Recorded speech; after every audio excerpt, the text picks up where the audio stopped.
जरा सोचिए, एक ऐसी जगह के बारे में जहां प्राचीन ग्रंथ, सदियों पुराने ऐतिहासिक संघर्ष और लिटरली आधुनिक विज्ञान को चुनौती देने वाले रहस्य, ये सब एक ही बिंदु पर आकर टकराते हैं।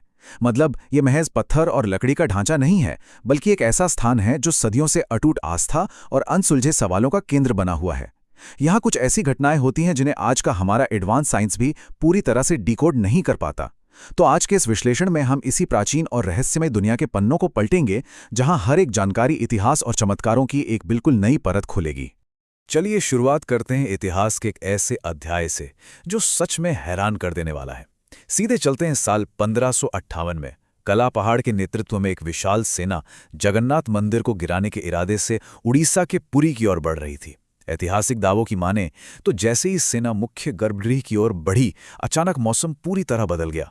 दिन के उजाले में गहरा रहस्यमयी अंधकार छा गया। लेकिन तभी मंदिर के भीतर से एक इतनी तेज और भयानक रोशनी निकली जिसने पूरी सेना में अफरा तफरी मचा दी।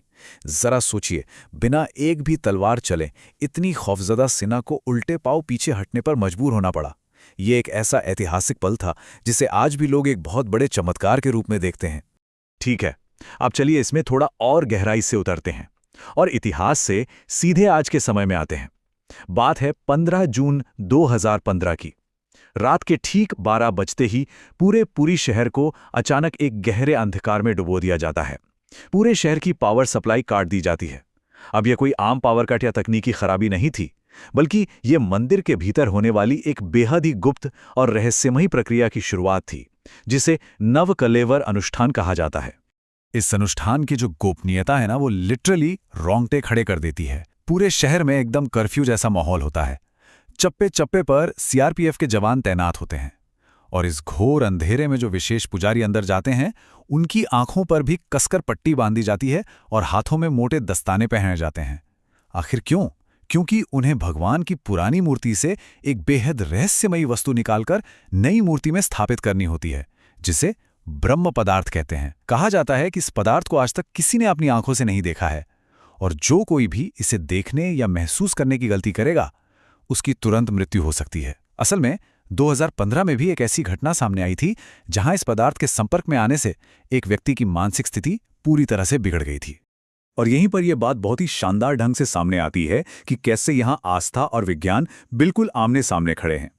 देखिए, आध्यात्मिक मान्यताओं की माने तो ये ब्रह्म पदार्थ और कुछ नहीं बल्कि स्वयं भगवान श्री कृष्ण का धड़कता हुआ हृदय है, जिसमें आज हजारों साल बाद भी जीवन और अपार ऊर्जा है। लेकिन दूसरी तरफ एक बहुत ही दिलचस्प एनालिटिकल थ्योरी भी है। एक आर्कियोलॉजिस्ट के अनुसार ये असल में एक आर्क रिएक्टर जैसी कोई प्राचीन डिवाइस हो सकती है जो बहुत ही भयंकर स्तर की इलेक्ट्रोमैग्नेटिक ऊर्जा पैदा करती है।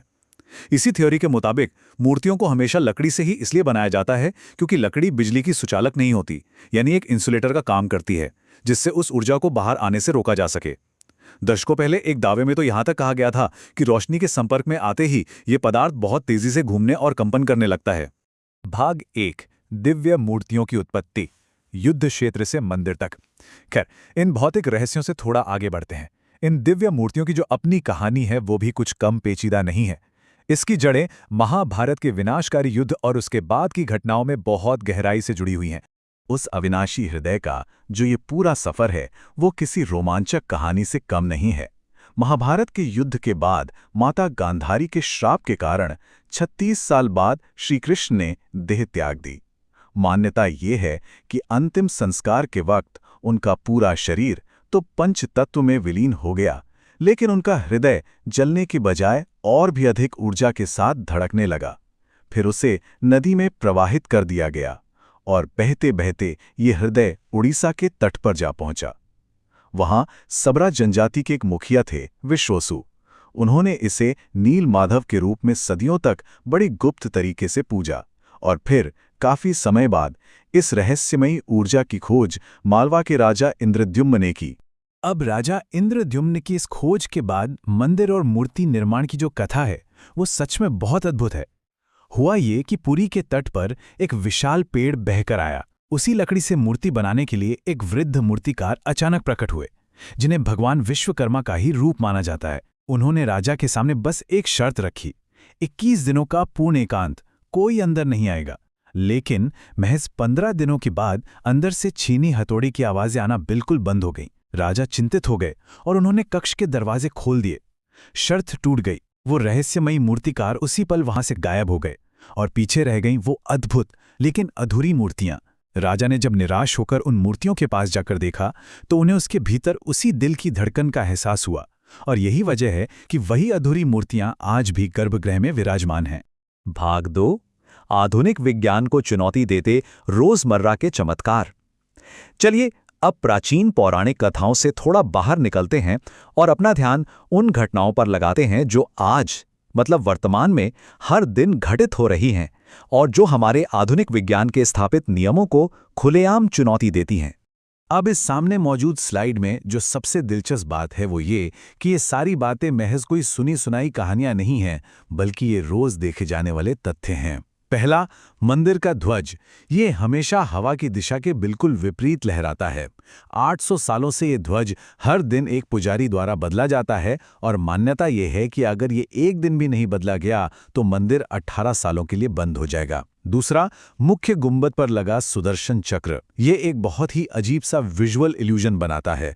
मतलब आप शहर के किसी भी कोने से, किसी भी दिशा से इसे देखिए, ये हमेशा आपको बिल्कुल सीधा अपनी तरफ ही देखता हुआ नजर आएगा। और फिर है मंदिर की तीसरी सीढ़ी, जिसे यमशिला कहा जाता है। माना जाता है कि इस पर पैर रखते ही इंसान के जीवन भर के सारे पुण्य जीरो हो जाते हैं। सच कहूं तो साइंस आज तक उस ध्वज और चक्र के इस रहस्य को बिल्कुल डिकोड नहीं कर पाया है।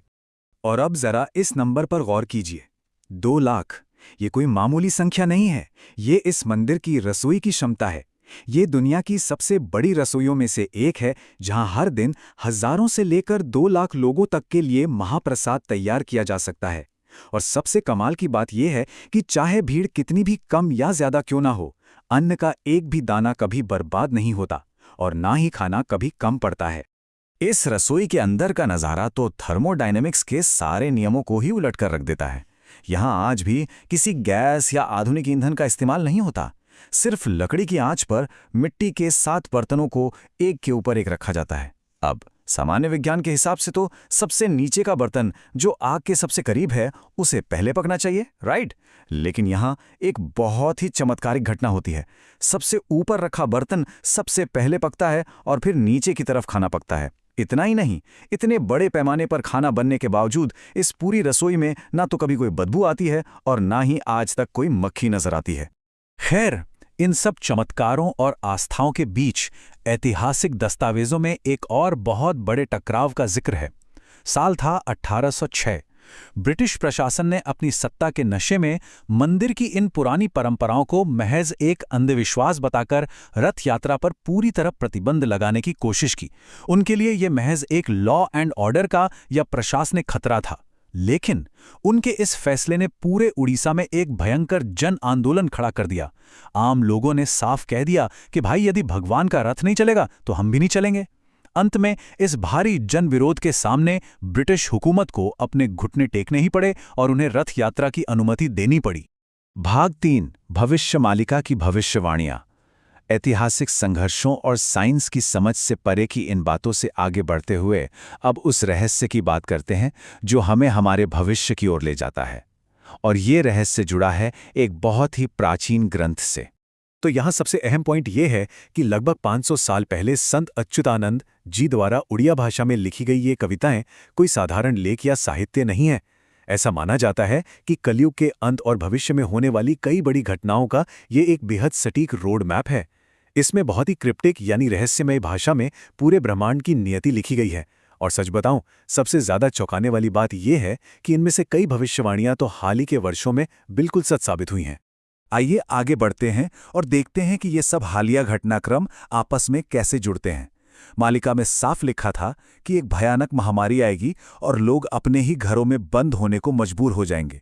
साल 2020 का लॉकडाउन ठीक वैसा ही था, है ना?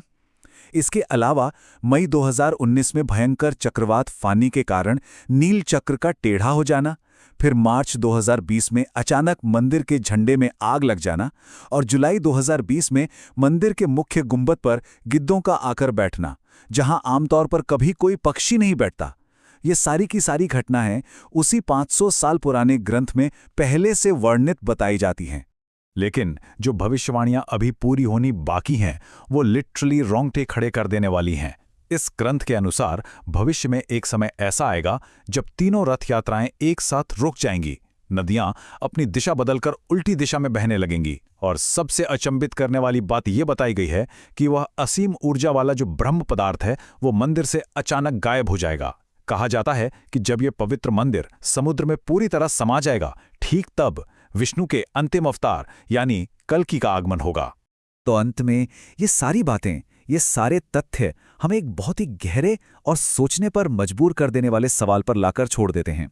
सदियों पुराने ग्रंथों की ये भविष्यवाणियां, इतने सारे ऐतिहासिक हमलों के बावजूद मंदिर का सुरक्षित खड़ा रहना और वो रोजमर्रा के चमत्कार जिन्हें आज का आधुनिक विज्ञान भी नहीं सुलझा पाया, क्या ये सब महज एक संयोग है या फिर इन सब के पीछे कोई ऐसी अगम्य और सुप्रीम पावर काम कर रही है जिसे हम अपनी इंसानी बुद्धि और तर्क की सीमाओं में नहीं बांध सकते?